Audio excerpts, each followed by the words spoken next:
नमस्कार, मी निशा Bhagwat, reiki grandmaster. आपण मागील व्हिडिओमध्ये रेकीबद्दल माहिती करून घेतली, रेकीचे फायदे काय हे जाणून घेतले. जर व्हिडिओ पाहिला नसेल तर चॅनलला सबस्क्राईब करा व लाईक करा. आता आपण जाणून घेणार आहोत सप्तचक्रांविषयी. आता सप्तचक्र प्रथमतः बघूया आपण. सहस्रार चक्र, आज्ञाचक्र, विशुद्धी चक्र, अनाहत चक्र, मणिपूर चक्र, स्वादिष्टान चक्र व मूलाधार चक्र. रेकी मुळातच आपल्या सप्तचक्रांशी निगडीत असल्यामुळे आपण सप्तचक्रांविषयी जाणून घेणार आहोत. तर सहस्रार चक्र, रंग त्याचा गडद जांभळा आहे. त्याचं स्थान एक कवटीच्या मध्यभागी म्हणजे आपल्या माथ्यावरती.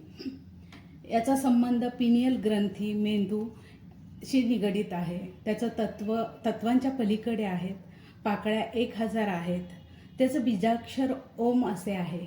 हे चक्र म्हणजे बुद्धिमत्तेच्या व आध्यात्मिकतेच्या केंद्र आहे. वैश्विक चैतन्य व शक्तीला शरीराशी जोडणारा दुवा आहे. हे चक्र जर असंतुलित झाले तर मेंदूचे विकार, डोकेदुखी इत्यादी विकारांना तोंड द्यावे लागते. आज्ञाचक्र हे थर्ड आय चक्र, रंग गडद निळा, स्थान आपल्या दोन्ही भुवयांच्या मध्ये. याचा संबंध पिट्युटरी ग्रंथी, मज्जासंस्था, लहान मेंदू, डोळे याच्याशी संबंधित आहे. याचं तत्व आहे पंचतत्व. बीजाक्षर हम आहे. पाकळ्या 2 आहेत. अंतप्रेरणा, अंतर्ज्ञान, इच्छाशक्ती, दूरदृष्टी हे सर्व आज्ञाचक्राद्वारे नियंत्रित केले जाते.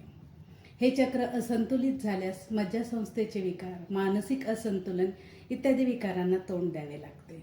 आता आपण बघणार आहोत विशुद्धी चक्र म्हणजे थ्रोट चक्र. रंग याचा फिकट निळा म्हणजेच आकाशी रंग. याचा संबंध आहेत गळा, थायरॉइड ग्रंथी, घसा. याचे तत्व आहे आकाश तत्व. पाकळ्या 16 आहेत. बीजाक्षर हम हे आहे.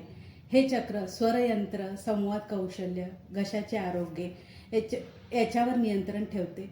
हे चक्र असंतुलित झाल्यास थायरॉइड ग्रंथीचा विकार, घशाचे विकार, श्वसनाचे विकार होतात.